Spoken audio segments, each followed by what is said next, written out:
have any idea why I do children's books? Raise your hand if you think you know, yeah. Yeah, right. I love children. Yeah. Yeah, that Brussels sprouts. Yeah, why? Yeah, it's my biggest dream is to make you laugh. No! Why do you think? That's a pastime since you're so bored. It's a pastime. What the heck? I'm so bored. Maybe I'll just be a children's book illustrator. Why? For the money. Oh yeah, children's books, baby. It pays. I have a mansion and a yacht. I got the spinny rims on my hot dog. Volkswagen, station wagon. Oh, I'm a thing, man. I got my 27-inch TV. Got the stereo. It's really small. No, you do not know. Put your hands down. I'll tell you why. Power, baby. It gives me power. What power? How can you have power? I have the power to control your little minds. It's not hard. But I do the magic trick, I go like this. Guess what? I got you, baby. You're going, I control your mind. And it's not as hard as you think. Writing books is not as hard as you think. It's simple. You want to control their mind? Right. The dog died. People read the book, they go, the dog died. The dog is dead. Make it worse. Right. The puppy died. Not the puppy, man. The puppy's dead. Now, was there ever really a dog? Was there ever really a puppy? But I got you crying, baby. I heard 3 words and you're weeping. Sweet. I want to make you laugh. And I want to be able to say the dog died and get you laughing. And because I can draw the dead dog. I didn't know this. The same is true with drawing. How many of you stink at drawing? See, you didn't used to stink at drawing. When you were a little kid, man, you drew. You didn't care. You just ha, ha, ha. And as long as it wasn't on the wall, you were okay. Your parents, oh, that's good. But then something terrible happened. You looked at somebody else's picture. And you went, wow, that's good. And you looked at your own picture and said, oh, man, that's pathetic. And you started comparing yourself to other people, which is a huge mistake. You do not have to be the best at anything. I thought you did. I thought it was really important to be the best. I've never been the best at anything in my life, ever. Math, science, English, social studies, arts. Now, in 8th grade, a guy showed me something, an art teacher showed me something, because I like to draw, but I didn't like anybody to see it because I thought it had to be like the best. So I would go underneath my bed to draw, man. Underneath my bed was very tight. My brother's dirty foot sock was under there. I had these hairballs in my mouth like a cat. And I come out with pictures of people who look like this. And I wouldn't show them to anybody. But my teacher in 8th grade, he showed me this stuff. So this is like the greatest drawing in the world. One of several great drawings that everybody can do. And it's all about the power, baby. You control people's mind. What is it? Oh, it's a flower with little buds coming up at the party. No! I'll tell you what it is. It is a bear climbing a tree. How many people can see the bear climbing the tree? Oh, it's on the other side. Right? Now, how many people cannot see the bear climbing the tree? This is a lot like reading. How many of you don't like to read? Guess what? When I was your age, I hated to read. I swear to you, I hated to read. I didn't start to love to read until I was 15. something weird happened. The power came over me, baby. Suddenly the voice started, the book started to talk. I could hear somebody talking to me. I'm going, freak me out, man. I tell you, it's a bear climbing a tree, just like somebody reads a book and they like it. This is the tree, and those are his feet. Can you see him? I did this to a little girl once. She looked at it and said, "Oh, that bear's cute." I said, "Oh, I got that girl right there, baby. Yeah. I own that girl." Dummy books.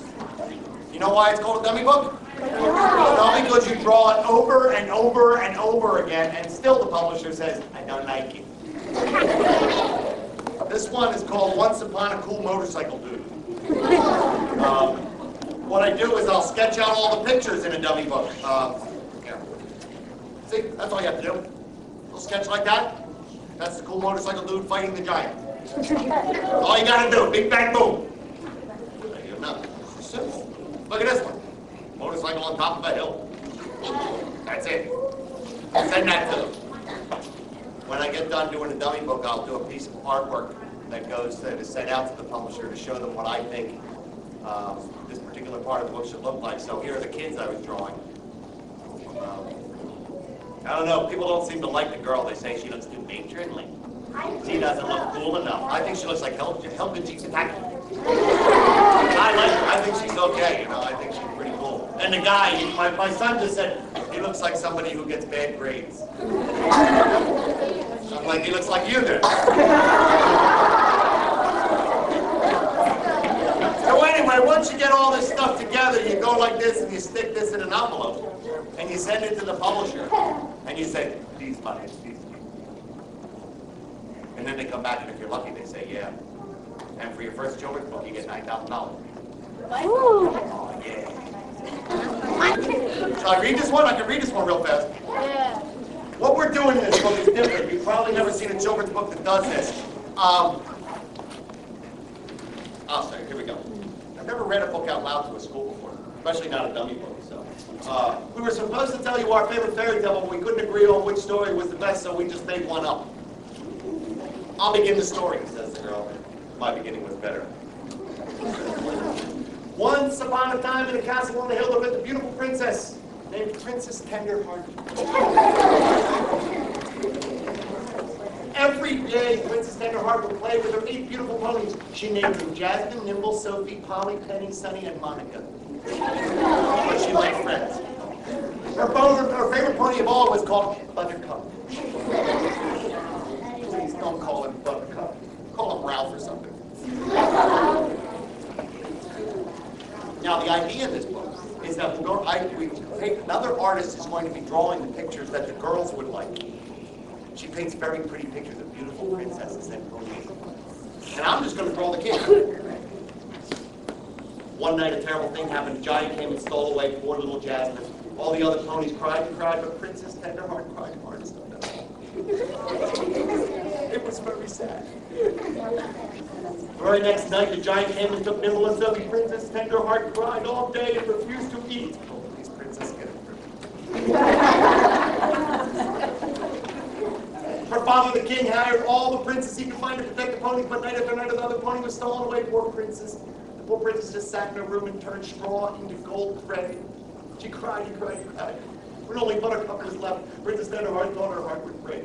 Oh, who would protect Buttercup? That's it. I can't take this anymore. I'm taking over the story. One day, this really cool motorcycle dude rides up to the castle on his motorcycle and he says he'll guard the last pony if the king gives him all the gold thread that the princess makes. The king says okay, and the dude sits and waits for the giant. As if he's not even cute or anything. That night, the giant heads to the castle. Man, this giant was ugly, dude. He was big and mean. He had 4 teeth in his mouth that were all yellow and rotten and black, and his breath smelled like rotten, moldy, stinky, wet feet. He needed the 8 ponies to make a tasty pony stew. He had only 7, so that night he goes to steal the last horse. That's just gross. The muscle dude has this really big sword, and the giant and the dude battle all over the place. The earth was shaking, and there was lightning and thunder, and volcanoes were exploding. It was huge. Volcanoes. Where did the volcano come from? Night after night, the giant comes back, but the dude beats him night after night. The princess makes gold thread and gives it to him, and he gets really rich. The end. Yeah. That's it? The princess just sits around making gold thread? Yep. I don't think so. I'll tell you what happens, Bubba. Princess Tender goes to the gym and pops iron and becomes Princess Warrior. Very cool. She tells the dude to make his own thread. What? That night the princess has this huge, tremendous battle with the giant, and the giant runs back to the cave. The end. And the dude just sits there making gold thread. No, this is what really happened. The dude makes this really cool blanket out of the gold thread, and when he puts it over her head, he gets invisible, and then he goes to rescue the princess. Or the ponies. You can't see me. You can't see me. You can't see us. The princess goes with him. Fine. The dude and the princess get in this big fight about who gets to free the ponies. The giant hears the voices and he gets so scared he jumps off a cliff.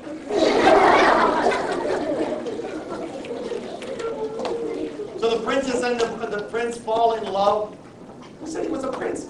What's all this stuff about love? They get married on a beautiful spring day and they have a baby. It was the most beautiful baby girl. No! It was a boy! It was a girl. The end.